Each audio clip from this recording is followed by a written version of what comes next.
আখিরু মান ইয়াদখুলুল জান্নাতা রাজুলুন, সবার শেষে এক ব্যক্তি জান্নাতে প্রবেশ করবে। বলেন সবার আগে নাকি সবার শেষে? যত মানুষ আছে সবার শেষে একজন মানুষ জান্নাতে প্রবেশ করবে। ফাহুয়া ইয়ামশি মাররাতান, আল্লাহর বান্দা একবার সম্মুখে হাঁটবে। ওয়া ইয়াকবু মাররাতান, আর একবার উপর হয়ে পড়ে যাবে।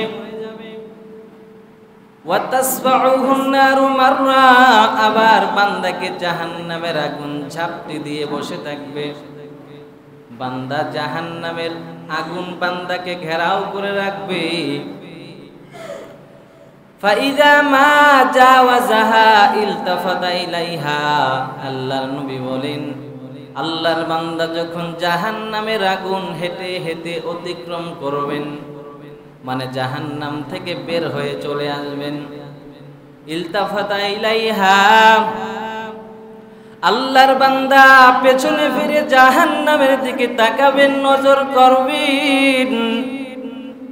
ফাকালা, আর বলবেন তাবারাকাল্লাযী নাজ্জানি মিনকি, আর বলবেন ওই আল্লাহ কত দয়ার মালিক, যেই আল্লাহ রব্বুল আলামিন এত মহিমাময়, এত দয়াময়, যেই আল্লাহ আমাকে এত বিশাল ভয়ঙ্কর জাহান্নামের আযাব থেকে মুক্তি দিয়ে কথাই দিচ্ছে। ফাকালা তাবারাকাল্লাযী নাজ্জানি মিনকা লাকাদ আতানি আল্লাহু শাইয়া, শুধু তাই নয়, আল্লাহর বান্দা বলবেন আল্লাহ আমাকে এমন বস্তু দান করেছেন, মা আতাহু আহাদান মিনাল আউয়ালিনা ওয়াল আখিরিন।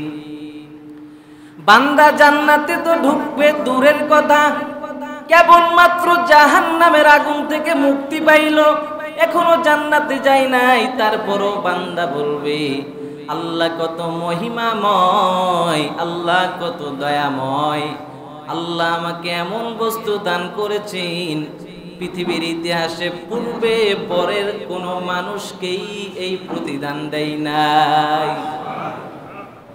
জান্নাতে তো ঢুকবে দূরের কথা, কেবলমাত্র জাহান্নামের আগুন থেকে বের হলো, জান্নাত তো অনেক দূরের পথ। তাই বান্দা বলে আমাকে আল্লাহ যেই নিয়ামত দিয়েছেন পৃথিবীর কোনো মানুষকে আগের পরের কাউকে এই নিয়ামত দেয় নাই। আল্লাহু আকবার। আর আজকে আমাদের হালাত, আল্লাহ এত সম্পদ দিয়েছেন, 3 বেলায় ভালো ভালো মাছ মাংস দিয়ে আমরা ভাত খাই। বিকাল বেলা যদি দোকানে দেখা হয়, ভাইজান কেমন আছেন বলেন, বলে ভালো নাই। কি বলে? ভালো নাই, অনেক টেনশনে আছি, বেড়ায় আছি। অথচ 3 বেলায় ভালো মন্দ খায়। আল্লাহর যত নিয়ামত আছে, এলাকার যারা গরিব দুঃখী আছে তাদের থেকে অনেক ভালো চলে, তাও বলে ভালো নেই। আল্লাহর বান্দা জাহান্নামের আগুন থেকে বের হয়েছে, তাই আল্লাহর বান্দা বলেন আমার মতো নিয়ামত আল্লাহ কাউকে দেয় নাই। তাহলে এই জায়গা থেকে অনুধাবন করেন জাহান্নামের আগুন কেমন ভয়ঙ্কর, জাহান্নামের আগুন কেমন ভয়ানক, একটু চিন্তা করা দরকার। এরপরে হাদিসটার মধ্যে বলা হয়েছে ফাতুরফাউ লাহু শাজারাতুন, হঠাৎ করে আল্লাহর বান্দা যুবক তার চোখের সামনে একটা গাছ দেখতে পাই। বলেন কি দেখতে পাই? চোখের সামনে একটা গাছ উদ্ভাসিত হয়ে গেল। এবার আল্লাহর বান্দা বলেন ফায়াকুলু আই রব্বি আতনিনি মিন হাযিহিশ শাজারা। আল্লাহর বান্দা সবার শেষে জান্নাতে প্রবেশকারী মানুষ আল্লাহর কাছে বলেন ও দয়ার মালিক, জাহান্নাম থেকে মুক্তি দিয়েছো ভালো কথা, এবার আমাকে ওই যে একটা গাছ দেখতে পাই ওই গাছের ছায়াটা যেন নিতে পারি, সেখানে পাঠায়া দেন। আদনিনি মিন হাযিহিশ শাজারা, গাছের ওই গাছটা আমারে দান করেন। কেন রে বান্দা?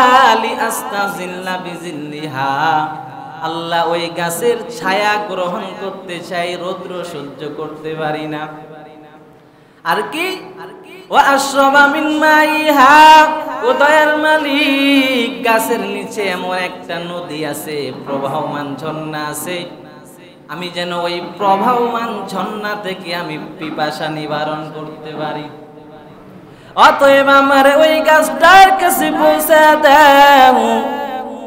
এবার আল্লাহ রব্বুল আলামিন বললেন, ফায়াকুলুল্লাহু আজ্জা জাল্লা ইয়া ইবনা আদম লাআল্লি ইন আতাইতুকা হা সাআলতানি গায়রাহা। আল্লাহ রব্বুল আলামিন বলবেন, রে গোলাম, আমি তোমারে জাহান্নাম থেকে বের করে দিয়েছি, তাও তুমি আবার আমার কাছে আর একটা জিনিস চাও।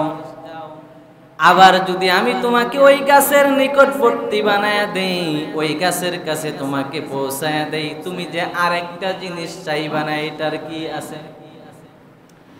আমি যদি তোমারে ওই গাছের কাছে পাঠাইয়া দেই, বলো আমার কাছে আর কিছু চাইবানি? ফায়াকুলু লা ইয়া রাব্বি, না না, আমাকে যদি ওই গাছের নিকটবর্তী বানায়া দেন, আর কিছু তোমার কাছে চাইব না। শুধু তাই নয়, ফায়ুআহিদুহু আল্লা ইয়াসআলাহু গায়রাহা।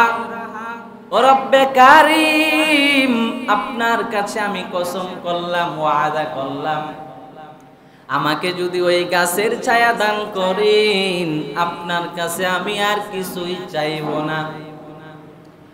ওয়া রাব্বুহু ইয়াযিরুহু, আর আমার রব এমন দয়াল রব।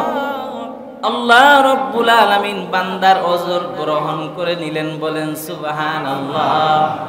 কেন কেন জানো? লিয়ান্নাহু ইয়ারা মা লা সাবরা লাহু আলাইহি, কারণ বান্দা এমন জিনিস দেখতেছে, বান্দা ওই জিনিসটা দেখে ধৈর্য ধারণ করতে পারে না। কারণ বান্দা রোদ্রে আছে, গাছের ছায়া, গাছের ছায়ার নিতে আসন গ্রহণ করতে মনে চাইবেই চাইবে। আমরা যখন বিলের মধ্যে বিভিন্ন ক্ষেত খামারে যখন পানি নেই, যদি বিলের মাঝখানে সুন্দর একটা গাছ থাকে ছায়া গ্রহণ করার মতো, প্রচন্ড রৌদ্রের সময় আমরা যখন পানি নেই, আমাদের মনে চাই কিনা ওই গাছের ছায়া গ্রহণ করতে? বলেন। আল্লাহর বান্দা এবার বললেন, আল্লাহ তোমার ওয়াদা, ও দয়ার মালিক, তোমার সাথে ওয়াদা করলাম, ওয়াদা ভঙ্গ করব না, শুধু ওই গাছে পৌঁছে দেন, আর কিছুই চাইব না। আল্লাহ রব্বুল আলামিন বলেন, ফায়ুদনিহি মিনহা, আমার আল্লাহ ওই বান্দাকে ওই গাছের নিকটে পৌঁছে দিলেন। সুবহানাল্লাহ। বান্দাকে গাছের নিচে পৌঁছে দেওয়ার পর ফায়াস্তাযিল্লু বিজিল্লিহা ওয়া ইয়াশরাবু মিন মাইহা, আল্লাহর বান্দা সেই গাছের ছায়া গ্রহণ করা শুরু করলেন। আর গাছের নিচে আল্লাহ প্রদত্ত প্রবাহমান নদী থেকে আল্লাহর বান্দা পানি পান করে নিজের পিপাসা নিবারণ শুরু করলেন। আবার হঠাৎ ফাতুরফাউ লাহু শাজারাতুন হিয়া আহসানু মিনাল উলা,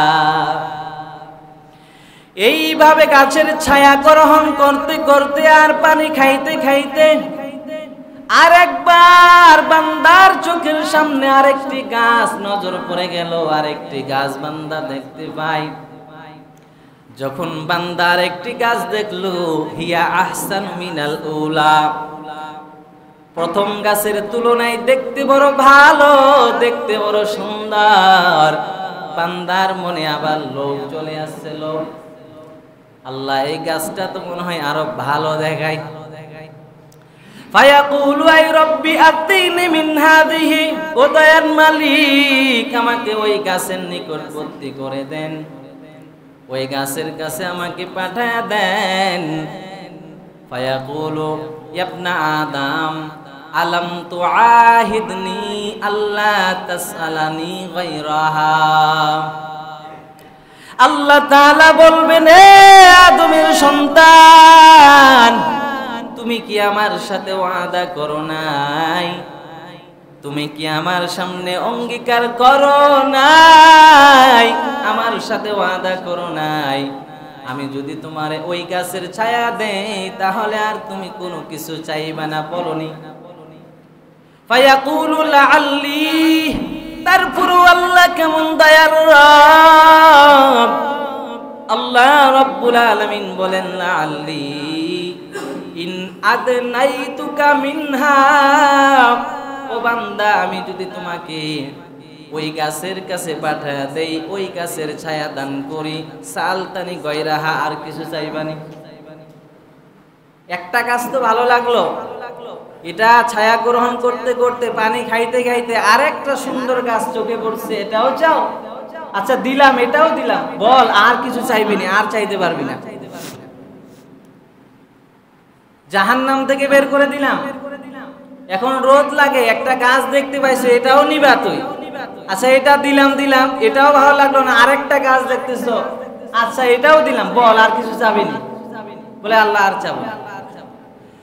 ফায়ুআহিদুহু আল্লা ইয়াসআলহু গায়রাহা, আল্লাহর বান্দা সর্বশেষ জান্নাতে প্রবেশকারী লোকটা বলেন, আল্লাহ তোমার কসম করে বলছি আমাকে যদি ওই গাছের কাছে পৌঁছায় দাও আর কিছু আমি চাইবো না। ওয়া রাব্বুহু ইয়াযিরুহু, আর আমার রব তো বড় দয়ার মালিক, কারণ আমার আল্লাহ যদি জাহান্নামে গোলামকে জান্নাতে যাই কৈফত দেওয়ার কারো কিছু নেই।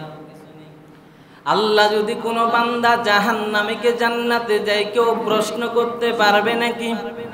আবার আল্লাহ যদি ইমানদার 5 ওয়াক্ত নামাজিকে জাহান্নামে দেয় কেউ প্রশ্ন করতে পারবে নাকি? আল্লাহ যদি কোনো বেনামাজি মানুষকে জান্নাত দেয় আল্লাহর কোনো ক্ষতি আছে নাকি? আল্লাহ যদি কোনো ইমানদার মানুষকে জাহান্নামে দেয় আল্লাহর ক্ষতি আছে নাকি? তাহলে দয়া কার? আল্লাহর দয়া চলে আসলো। আল্লাহ রাব্বুল আলামিন বান্দার ওজর আবার কবুল করলেন, বলেন সুবহানাল্লাহ। কেন? লিয়ান্নাহু ইয়ারা মা লা সাবরা লাহু আলাই, কারণ বান্দা এমন সব জিনিস প্রত্যক্ষ করছে যা দেখে ধৈর্য ধারণ করা যায় না। ফায়ুদনিহি মিনহা, রব্বুল আলামিন ওই বান্দাকে আবার সেই গাছের কাছে পাঠিয়ে দেয়।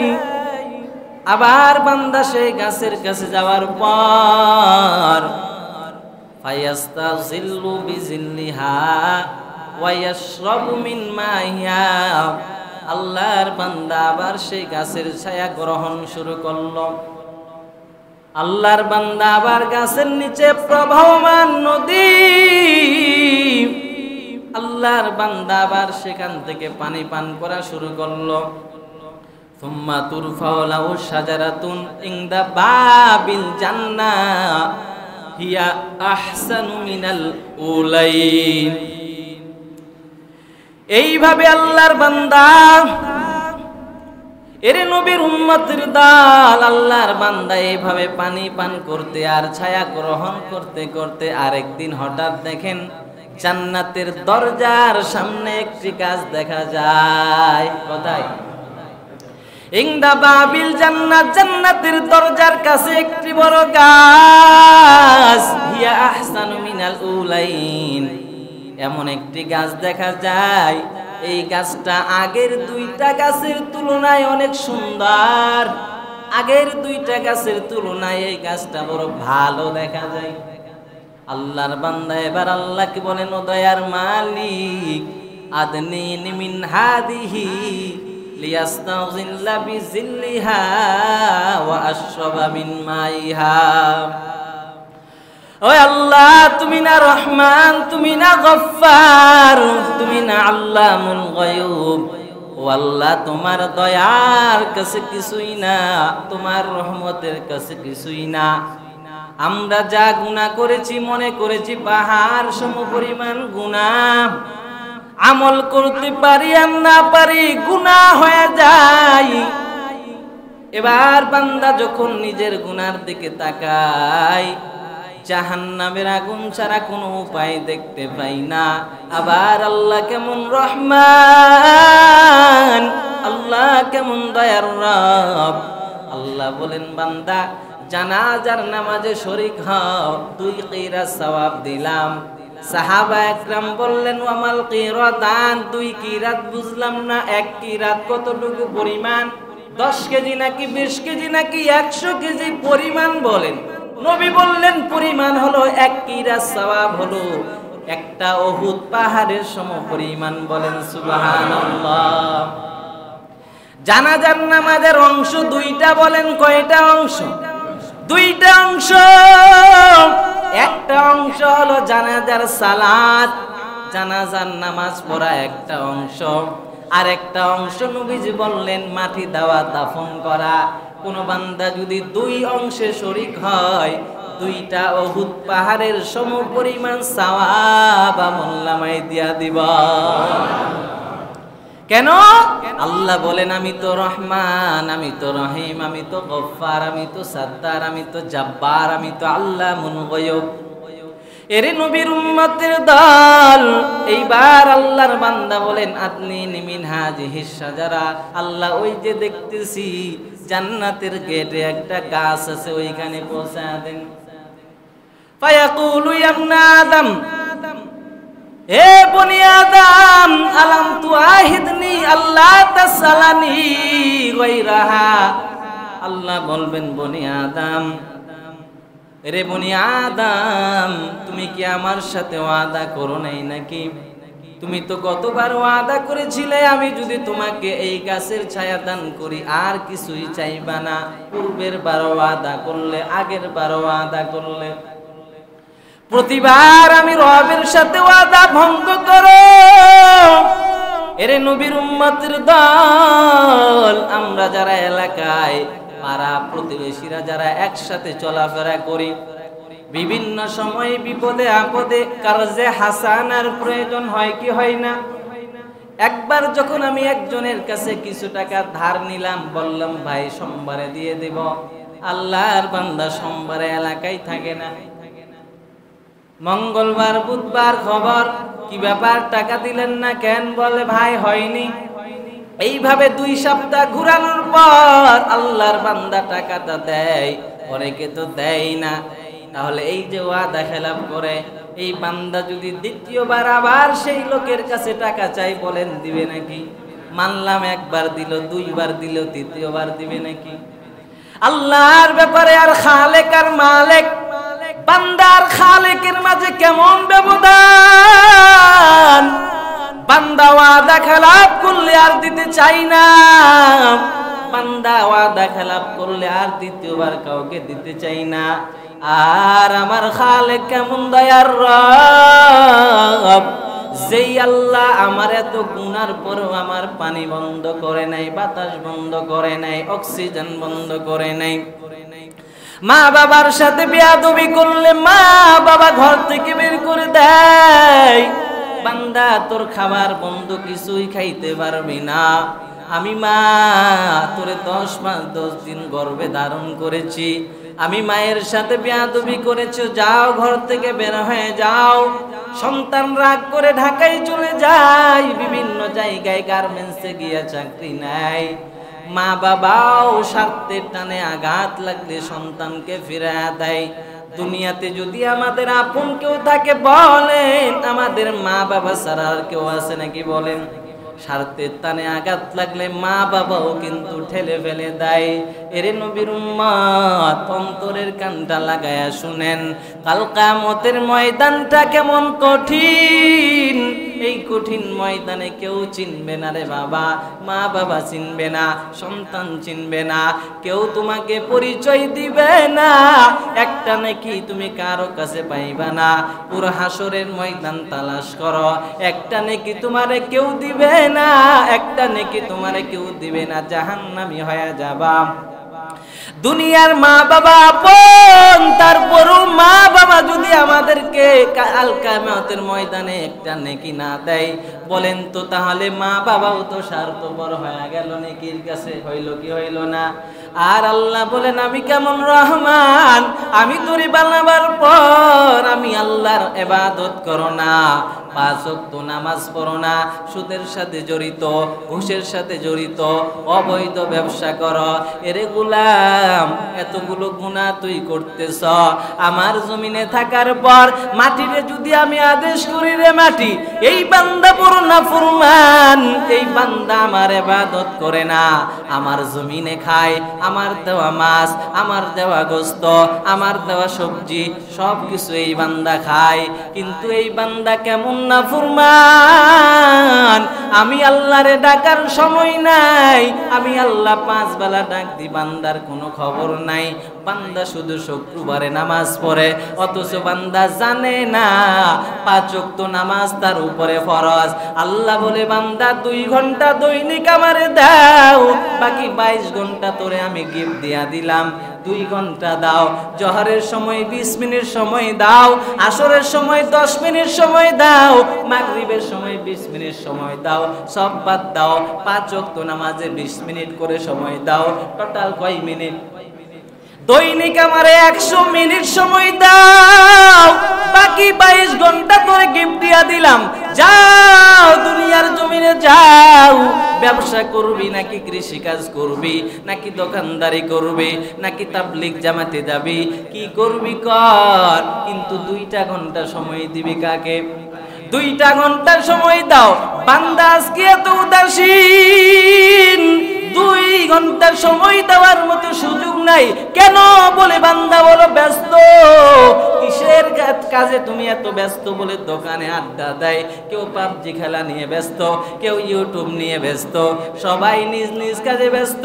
এরে বাবা, চোখ 2টা যখন বন্ধ হয়ে যাবে, যখন কবরে যাবি, চিন্তা করলো কোনো লাভ হবে না রে বাবা।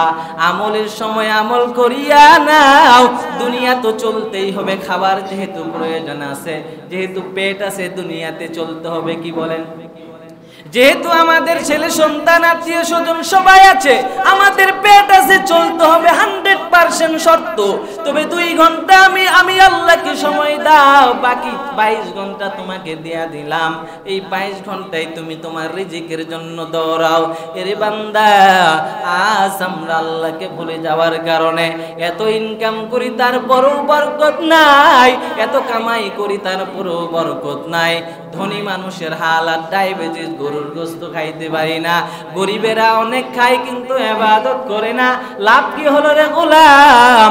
আল্লাহকে যেহেতু ভুলেই গেলি। আল্লাহ যদি মাটির আদেশ করত, আল্লাহ মূসা নবীর জামানায় কারুন যাকাত দেয় নাই, বিদায় মূসা নবীর বদদুয়াতে আল্লাহ মাটিকে আদেশ করলেন, এরে মাটি আমি আল্লাহর আদেশে তুই চল, কারুনকে এবার জমিনে ঢুকাইয়া দাও। আল্লাহর আদেশে কারুন মাটির নিচে ঢুকে গেছিল। আর তুমি কিসের বাহাদুরি করো? আল্লাহ যদি বলে এ বাহাদুর, আমি আল্লাহর কিছু লাগবে না, এই হাত দ্বারা তুই গরিব মানুষের সাথে জুলুম করেছ, হাত দ্বারা থাপ্পড় মেরেছ, আমি আল্লাহ যদি শুধু অর্ডার করি, ইশারা করতে দেরি, তুই মাটির নিচে যাইতে দেরি হবে না, কারণ সব কিছু চলে কার আদেশে? বলেন আল্লাহর আদেশে চলে। এবার আল্লাহর বান্দা বলেন, আল্লাহ ওই গাছের নিকট আমাকে পৌঁছায় দেন। আল্লাহ এবার বললেন, আলাম তাসআলানি গায়রাহা, ও গোলাম তুই কি আমার সাথে ওয়াদা করো নাই? কেন বারবার ওয়াদা ভঙ্গ করো? ও আল্লাহ, তোমার দরওয়াজা ছাড়া তো অন্য দরওয়াজা নাই, কি করব? রাত্র যখন গভীর হয়ে যায়, 12টা যখন বেজে যায়, দুনিয়ার সব মানুষের দরওয়াজা বন্ধ হয়ে যায়, বিপদে পড়লে কারো ঘরে যাইতে পারি না, ঘরের দরওয়াজায় যদি নক করি, বান্দা ভেতর থেকে ঘুমের আওয়াজ, বান্দা তোমারটাকে সাড়া দেয় না। আল্লাহ বলে, রে গোলাম, যখন সবাই আরামের ঘুম ঘুমাও, আমি আল্লাহ প্রথম আসমানে চলে আসি, আমি আল্লাহ প্রথম আসমানে আইসা তোমাদের ডাক দেই, এ বান্দা কে বিপদে পড়ছে আমি আল্লাহকে ডাকো, আমি আল্লাহ তোমাকে বিপদ থেকে উদ্ধার করব। কারা অভাবী আমি আল্লাহর কাছে বলো, অভাব দূর করে দিব। কারা ঋণগ্রস্ত হয়ে আছো আমাকে বলো, ঋণগুলো পরিশোধ করার ব্যবস্থা করে দিব। কিন্তু আমরা এত নাফরমান, আমরা ঘুমের মধ্যে বিভোর হয়ে থাকি, আল্লাহকে ডাকার সময় হয় না। আল্লাহর বান্দা বলে, আল্লাহ ওই গাছের কাছে পৌঁছায় দাও। আল্লাহ বলে, ওয়াদা করনি বলে করেছিলাম। ক্বালা বালা ইয়া রব্বি, হে রব ওয়াদা করেছিলাম। হাযিহি লা আসআলুকা, আল্লাহ এটাই চাই, আর কিছু চাইবো না। কি বললেন? এবার ওয়াদা ভঙ্গ করতে করতে আল্লাহ বললেন, আলাম তুয়াহিদনি আল্লাহ তাসআলানি গায়রাহা, এ বান্দা তুই কি আমার সাথে কসম করনি? কেন বারবার আমাকে তুমি কি করো? তখন বান্দা বলবে, আল্লাহ ক্বালা বালা ইয়া রব্বি, আল্লাহ করেছিলাম তো।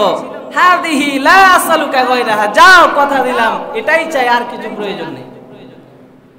রব্বুহু ইয়াযিরুহু, আর আমার রব তো বান্দার ওযর গ্রহণ করে নিলেন। বলেন সুবহানাল্লাহ। লিয়ান্নাহু ইয়ারা মা লা সাবরা লাহু, কারণ বান্দা এমন সব জিনিস দেখতেছে যে বান্দা আর ধৈর্য ধারণ করতে পারে না। ফায়ুদনিহি মিনহা, আল্লাহ রব্বুল আলামিন ওই বান্দাকে জান্নাতের দরওয়াজার যে গাছ আছে ওই গাছের কাছে পৌঁছায় দিলেন। জান্নাতের দরওয়াজার গাছের কাছে পৌঁছায় দেওয়ার পর আল্লাহর বান্দা বলেন, ফাইদা আদনাহু মিনহা, আল্লাহর বান্দাকে যখন জান্নাতের দরজার গাছের কাছে পৌঁছায় দেওয়া হয়, ফায়াসমাউ আসওয়াতা আহলিল জান্নাহ, আল্লাহর বান্দা জান্নাতীদের কণ্ঠস্বর শুনতে পায়। জান্নাতীরা জান্নাতের মধ্যে আনন্দ করতেছেন। কত আনন্দ, কত আনন্দ। জান্নাতের মধ্যে কোনো বুড়া মানুষ জান্নাতে যাবে না। এক বুড়া রাসূলুল্লাহ মজা করে বললেন, এরে বুড়া, জান্নাতে তো যেতে পারবি না, বুড়া মানুষের জন্য জান্নাতে জায়গা নাই। বুড়া কান্না শুরু করছে, এত আমল করলাম কি লাভ হলো? নবীজি তখন দেখলেন বুড়োর চোখে পানি। নবী বললেন, রে বুড়া, তুমি কি বুড়া হয়ে জান্নাতে যাবা নাকি? তুমি যখন আল্লাহর জান্নাতে যাইবা তকবকে 25 বছরের যুবক বানাইয়া তোমারে জান্নাতে ঢুকাবে। এবার যখন আল্লাহর বান্দা জান্নাতের দরজার কাছের কাছে গেলেন, ফায়াসমাউ আসওয়াতা আহলিল জান্নাহ, আল্লাহ রাব্বুল আলামিন এবার জান্নাতীদের কণ্ঠস্বর শুনতে পাই। বান্দা যখন জান্নাতীদের কণ্ঠস্বর শুনতে পাই, বলেন তো আর ধৈর্য ধারণ করা যায় কিনা? যারা ফুটবল খেলার বড় পাগল, রাস্তাঘাটে ভালো লাগবে না, মাঠে খেলা হইলে বান্দার বড় ভালো লাগে। কেন? সে ফুটবলের পাগল। ফুটবল খেলা হইলে তাকে দেখতে যেতে হবে। আল্লাহর বান্দা তো জান্নাতের বড় পাগল। জাহান্নামের আযাব সহ্য করতে করতে বান্দার জীবন শেষ হয়ে গেছে। এবার জান্নাতে যেতে মনে চায়। আবার আল্লাহর কাছে ফরিয়াদ করে বলেন, ফায়াকুলু আই রব্বি আদখিলনিহা, ও দয়াল মালিক, আর তুমি অনেক দিয়েছো, একবারের জন্য আমাকে শুধু জান্নাতে ঢুকাইয়া দেন। এরে এলাকার মুসলমান ও আল্লাহর বান্দারা শুনেন, বারবার ওয়াদা খেলাপ করলেন। এবার আল্লাহর বান্দা বলেন, মালিক জান্নাতে ঢুকাইয়া দেন। আমার আল্লাহ তখন বান্দাকে বলবে, ফায়াকুলু ইয়া ইবনা আদম মা ইয়াসরিনি মিনকা, ও বনি আদম বলো তোমার মনের বাসনা, তোমার মনের আকাঙ্ক্ষা কোথায় গিয়ে শেষ হবে? এ বনি আদম বল, আর কত চাইবি আমার কাছে? তোর মনের আকাঙ্ক্ষা কি আছে বল দেখি, কোথায় গিয়ে তোর মনের আকাঙ্ক্ষা শেষ হয়ে বল। একটা একটা করে নিতে নিতে জান্নাতের দরজা, এখন জান্নাতের ভিতরেও ঢুকবি, আর কত মনের আশা আছে, আকাঙ্ক্ষা আছে, তুই আমাকে বল। এভাবে যখন বললেন তখন আল্লাহ তাআলা নিজেই বান্দাকে প্রস্তাব দিবেন। কি দিবেন? প্রস্তাব দিবেন। কি প্রস্তাব? তখন রব্বুল আলামিন বলবেন, ফায়াকুলু ইয়া ইবনা আদম মা ইয়াসরিনি মিনকা, আয়ুরদিকা আন উতিয়াকাদ দুনিয়া ওয়া মিসলাহা, এরে গোলাম আমি যদি তোমাকে দুনিয়ার সমপরিমাণ জান্নাত দেই তুমি খুশি হবানি? শুধু ভুইষ্ণুটি এলাকার রাজত্ব যদি কাউকে দেওয়া হয় খুশি হয়ে যাবে, পুরো এলাকার জমি তার হয়ে যাবে, বড় আনন্দ বড় খুশি, আমার মতো খুশি আর কেউ নাই। আল্লাহ বলেন শুধু ভুইষ্ণুটি নয়, শুধু তোমার ঠাকুরগাঁও জেলা নয়, সারা বাংলাদেশ নয়, সারা পৃথিবী সমপরিমাণ, পুরো পৃথিবী সমপরিমাণ জান্নাত যদি আমি দেই বান্দা তুই খুশি হবিনি? বল কি বললেন? শুধু ভুইষ্ণুটি এলাকা দিলে তো বাপরে বাপ, কেউ মনে হয় বাড়ি থেকে বেরেই হবে না কাজ করার জন্য। কাজ করব, এতগুলো জমি আমি কাজ করব, আর বাংলাদেশটা দিয়া দিলে তো বাপরে বাপ, আর করার কিছু নেই। আল্লাহ তখন